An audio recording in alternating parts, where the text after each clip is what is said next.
पहले अपने RS pre में पूछे गए प्रश्नों की। आप सभी साथी खुश होना। हाँ, 4th ग्रेड है, पटवार है, वीडियो है, लैब असिस्टेंट वाले बच्चे हैं, और कहूँ आपको सब इंस्पेक्टर रेट वाले बच्चे, सभी के लिए बहुत इंपॉर्टेंट क्लास है।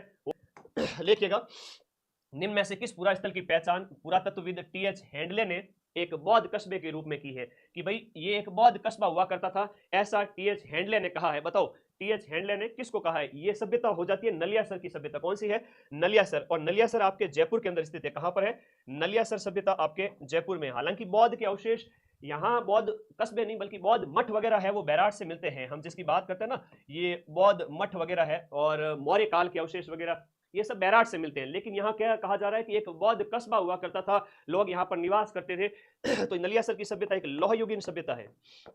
नलियासर की सभ्यता एक लौह युगीन सभ्यता है, जो कि आपकी जयपुर के अंदर स्थित है।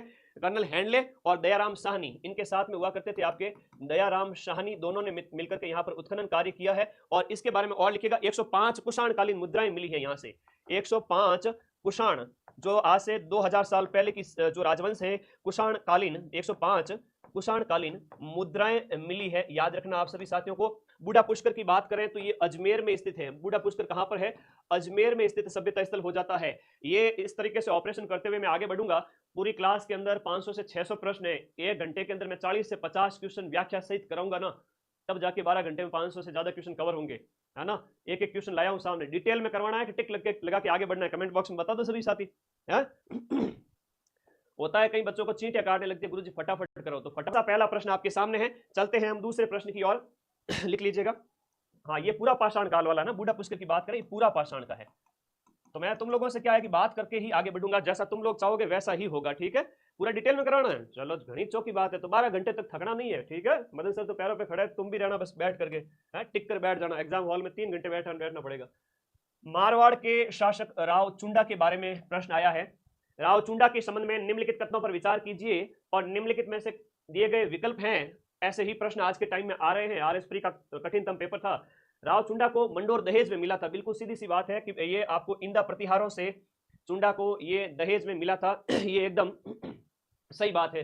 राव चुंडा के बाद में रणमल राजगद्दी पर बैठा। क्या ये दोनों कथन सही है? तो ये चुंडा को जो है मंडोर दहेज में मिलता है, इसके ऊपर बात करते हैं। सबसे पहले लिखिएगा यहाँ पर जो है, इसके बाद रणमल नहीं बैठा था बेटा, कान्हा बैठा था, जो 1423-24 में, है ना। ये कान्हा हो जाएगा इसके बाद में।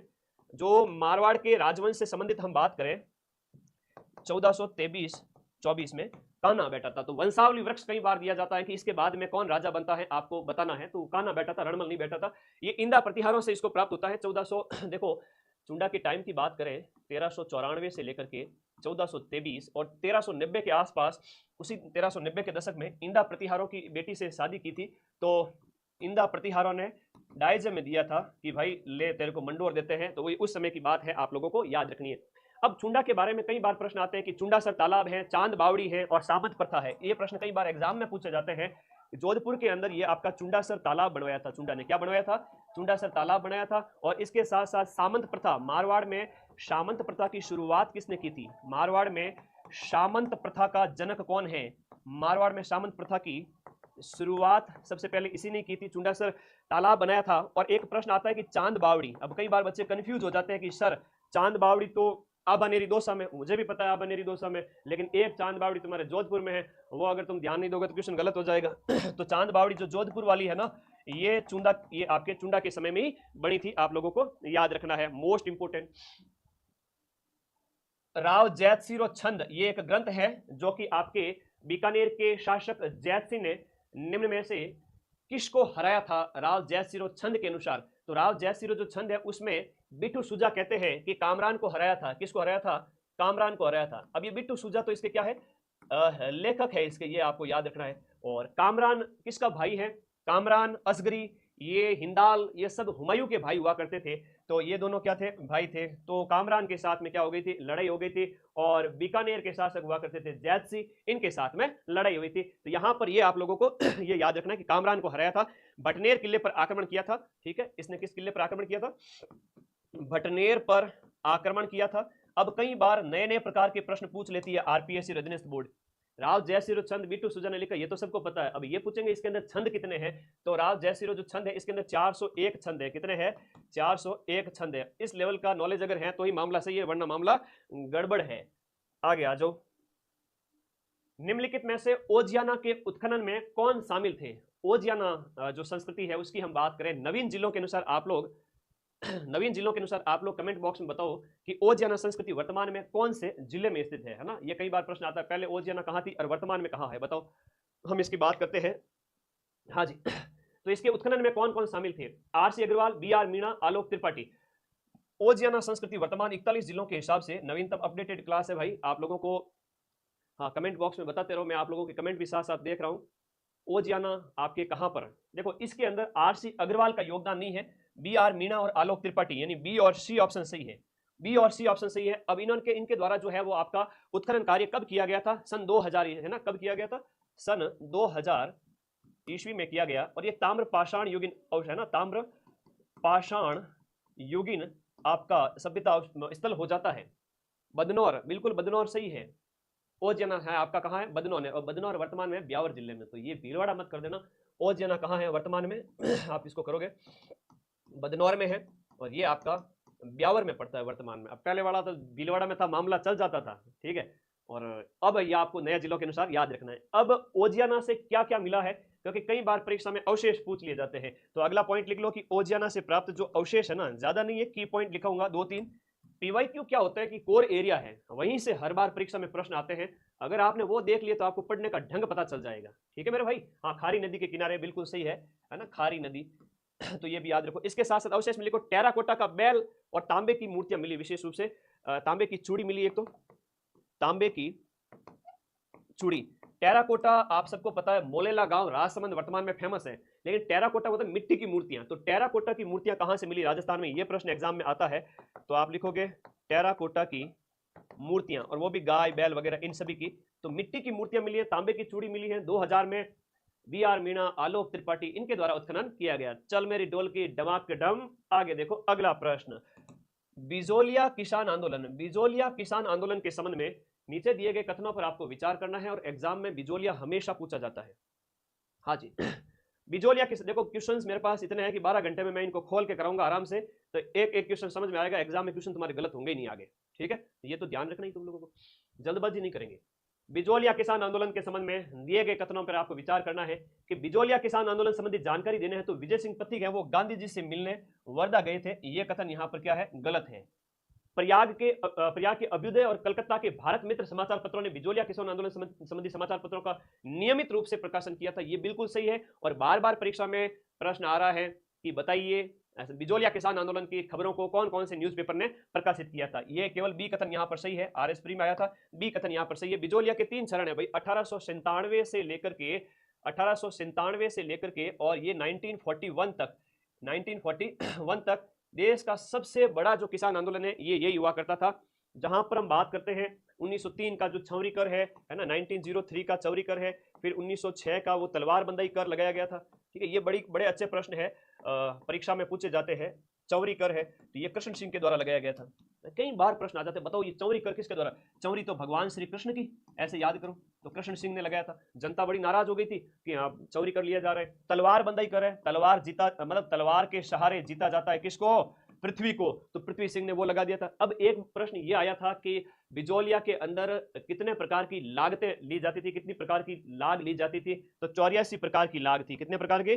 84 प्रकार की लागतें ली जाती थी, है ना। लाग बाग बैठ बेगार, लाग बाग बैठ बेगार के खिलाफ किसानों ने आवाज उठाई थी। इनका शोषण हो रहा था, बेगार प्रथा, मतलब पैसे नहीं दिए जा रहे थे बदले में, मतलब काम के बदले कुछ भी नहीं दिया जा रहा था, शोषण इनका हो रहा था, इसलिए इन्होंने आवाज उठाई थी। विजय सिंह पथिक ने इसके दूसरे चरण का नेतृत्व किया था। हम बात करें तो 1916 से 1923, और एक पहला चरण था आपका 1897 से लेकर के और आगे हो जाएगा 1916 तक स्थानीय लोगों के द्वारा, फिर 1923 से लेकर के 1941 तक एकीकरण। इसके बात करें तो बिजोलिया किसान आंदोलन के यहाँ पर 3 चरण है, और कई बार परीक्षा में प्रश्न आता है बिजोलिया किसान आंदोलन के जनक कौन है, पिता कौन है? साधु सीताराम दास, याद करना, साधु सीताराम दास, साधु, ये प्रश्न बार बार आते हैं, और बिजोलिया से संबंधित नए नए प्रकार के प्रश्न आगे और बताऊंगा। साधु सीताराम दास इस आंदोलन के क्या थे? जनक थे, याद करना भाई।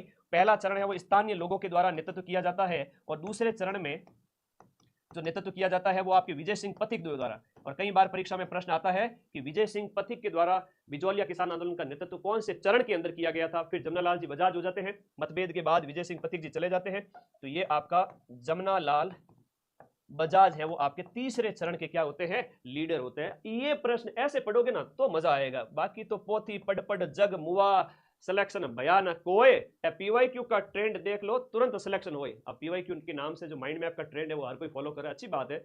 मैं तो चाहता हूँ कि सभी बच्चों को पढ़ाए, 90% तक मैं पहुंच पाऊंगा, 10% तक मैं नहीं पहुंच पाऊंगा, लेकिन ये एक क्लास देख ली पीवाईक्यू, इसके अलावा टाइम वेस्ट करने की जरूरत नहीं है आप लोगों को कहीं पर भी। तो बिजौलिया याद रह जाएगा, सबसे बड़ा किसान आंदोलन है ना, ये आपको याद रखना। ये एक सामान्य प्रश्न आता है, सबसे बड़ा किसान आंदोलन 1903 का चौरी कर, फिर आपका 6 का तलवार बंदाई कर, ये सब आप लोगों को याद रहने चाहिए। अब ऐसे ऐसे क्वेश्चन आ रहे हैं, देखो राखियो, मैं माइंड मैप में ऑफर कभी नहीं देता हूँ, मेरी फीस ऑलरेडी बहुत कम है, ये बच्चे कमेंट कर रहे हैं बार बार में। ऑफर तो वो देते हैं जिनके कोर्स नहीं बिकते हैं भाई, जिनको 90% क्वेश्चन मिलते हैं, भरोसा वही कोर्स लेवे, बाकी मुझे 2 रुपए कम भी मिलेंगे तो मुझे पैसे नहीं चाहिए। मैं यूट्यूब की सारी ऐड बंद कर रखा हूँ, चाहूँ तो महीने के लाखों रुपए कमा सकता हूँ। तुम लोग एक बार कमेंट बॉक्स में बता दो, क्या मेरे किसी वीडियो पे ऐड आती है क्या? जबकि मेरे पर डे के 48 घंटे के व्यूज होते हैं, 9 लाख 10 लाख व्यूज, उस पर मैं चाहूँ तो रोज के हजारों रुपए इस तरह से कमा सकता हूँ, उस महीने के लाखों रुपए मिलेंगे मुझे। और आते भी थे पहले, मैंने बंद कर दिए, मैंने कहा नहीं चाहिए, बच्चों की पढ़ाई डिस्टर्ब होती है और दूसरे चैनल पे जाना ऐड स्टार्ट होती है, तो मुझे कोई पैसे का वो लालच नहीं है, ऐड भी ऑफ करी हुई है। तो भाई कोर्स तो जिन बच्चों को विश्वास हो मेरे के 90% क्वेश्चन मिलते हैं वही लेवे, बाकी दूसरी जगह से ले लेवे, सेकंड टाइम भरोसा हो जाएगा।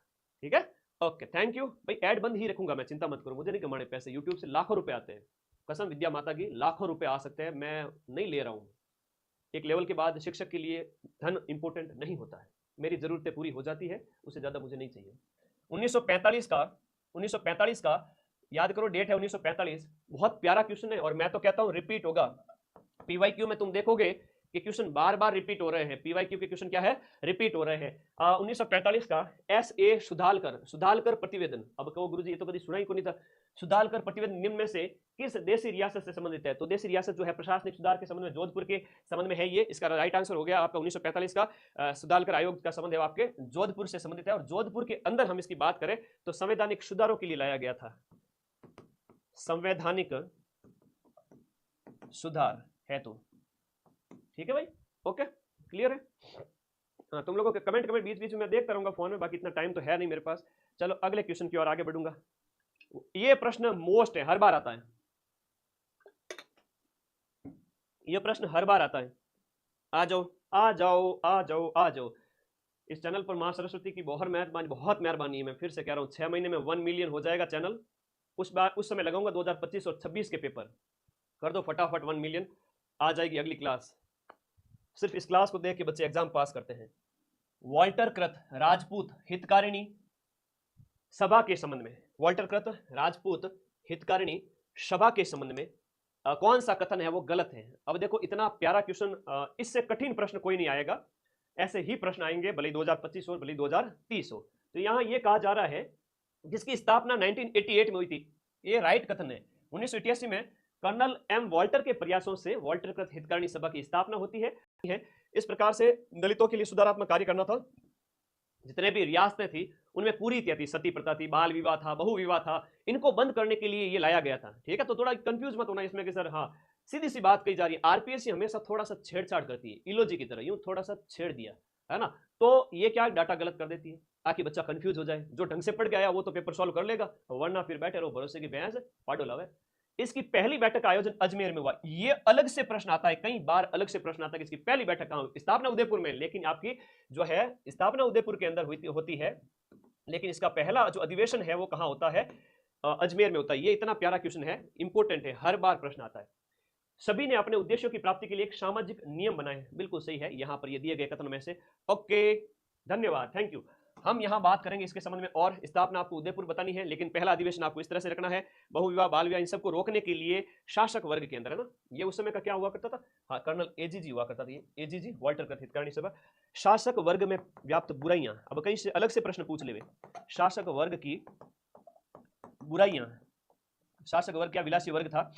जैसे हम बात करें सती प्रथा, सती प्रथा हो गई, बाल विवाह हो गया, बहु विवाह हो गया, है ना, एक से ज्यादा शादियां कर ली, वो वाली बात है। चलो ये प्रश्न है ना हर बार आता है, घूम फिर करके हर दूसरे तीसरे पेपर में आ जाता है। राजौरगढ़ में राजौरगढ़ में मथन देव के द्वारा, अब एक बार तो पूछ लिया गया राजौरगढ़ के कलात्मक वैभव है वो किससे संबंधित है ना, और एक बार पूछ लिया कि राजौरगढ़ का उस राजा का नाम बता दो। अब तीसरा प्रश्न ये पूछ लिया कि राजौरगढ़ के मथन देव के द्वारा निर्मित प्रसिद्ध मंदिर किस देवी देवता को समर्पित है। बताओ ये राजा कौन से राजवंश से संबंधित है, बताओ फटाफट। गुर्जर प्रतिहार कालीन है, गुर्जर प्रतिहार राजा था ये। और सीधा सा प्रश्न आया था, मैं फिर से कहूंगा भाई मां सरस्वती ने इस फील्ड का जादूगर बनाया है कि भाई पेपर दे के बच्चों को पेपर पास करा दो।